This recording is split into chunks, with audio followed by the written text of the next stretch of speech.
The Birthday Party by Stanley Alpert. Stanley Alpert was born into a lower-middle-class Jewish household in Brooklyn amidst high crime rates in his area. Later in life, he becomes a federal prosecuting attorney in the East District of New York. He claims his childhood prepared him for life in New York as he was exposed to numerous crimes, but when his expensive trench coat and thousands of dollars in his bank account catches the eye of a gang of street thugs, he is proven otherwise. This builds into the book's theme of innocence and ignorance. Despite his early exposure to numerous crimes, he is still stuck in a complacent state that comes with living in his upper-class house compared to his past downtown Brooklyn life. This also created the separation of the two opposing forces of kidnappers versus Stanley. One cold evening, Stanley goes on a date. On his way back home, he walked down the street wearing an expensive trench coat, distracted by thoughts of a woman.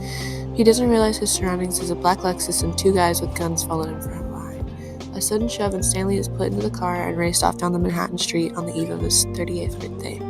This begins a shift in Stanley's career as he realizes that he is really living through a kidnapping. With religion a very present part of his childhood, he questions God and the situation that he's being thrown into, as well as all the other things in his life he has taken for granted.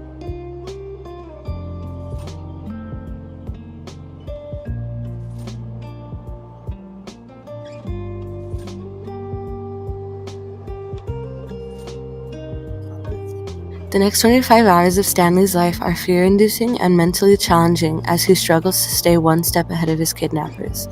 As he was transported to an apartment, he learns that his captors go by the name Ren, Sen, and Lucky.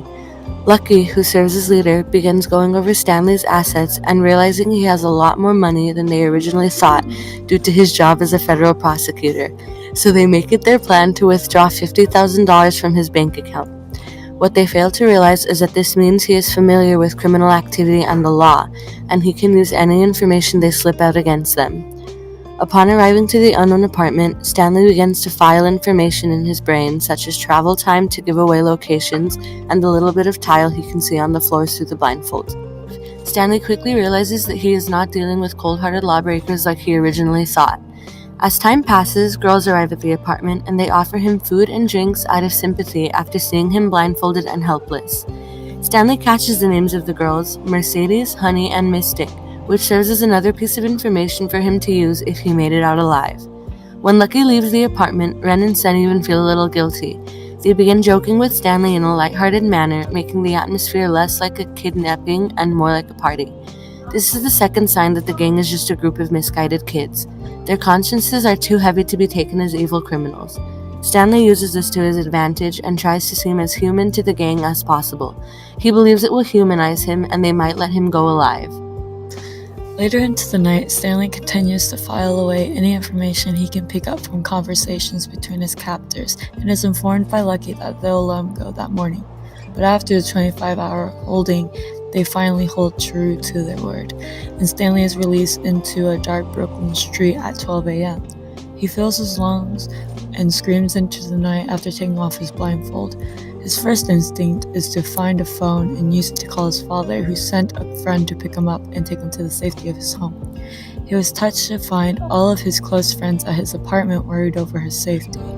Albert discusses the lack of a wife and kids multiple times throughout the book, but this is a defining moment for him because he realizes he has family in other ways than in the literal sense.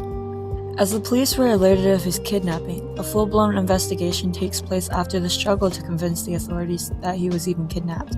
Stanley struggles at this point because he expects the justice system to be more caring, but he's never known the other side.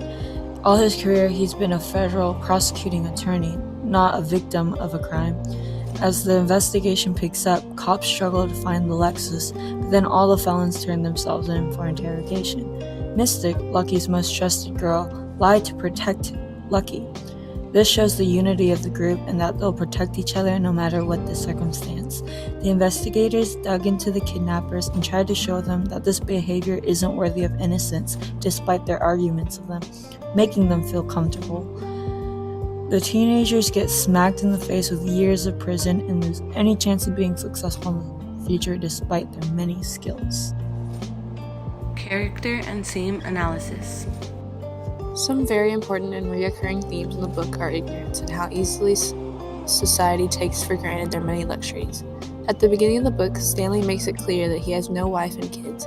He doesn't seem to mind though, and instead focuses on how hard he has worked to save up the large numbers in his savings account. His effort to gain his wealth is a large part of who he is than the relationships he has made. After getting kidnapped though, he thinks about his love for his father and all the things he has taught him. Stanley begins to see that even though he has no wife and kids, he has a lot of people surrounding him that he needs to cherish. This is especially present after he finds all of his friends in his apartment after being set free. Stanley states that the only thing that matters in your life is the web of human contacts you weave through the time you emerge from the egg until such time as a pair of 10-size boots squishes the end. This is a golden line from the book that shows Stanley's characters change with themes of ignorance and themes of appreciation for his life.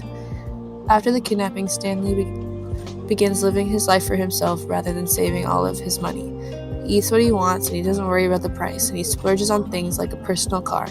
He realizes the importance of enjoying what he has because it can easily be gone in a flash. Another recurring theme in the book is the importance of religion.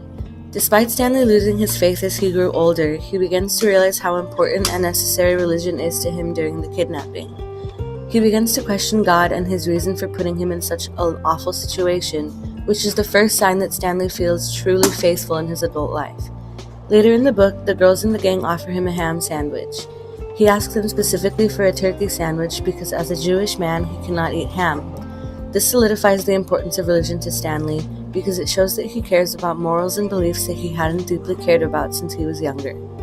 For the gang of kidnappers, it doesn't take long to see the truth about their characters. At first, Stanley is terrified of Friendsen and Lucky. They command authority, and when kidnapping him, it's clear who is in charge, with them pressing guns into Stanley's bags and side.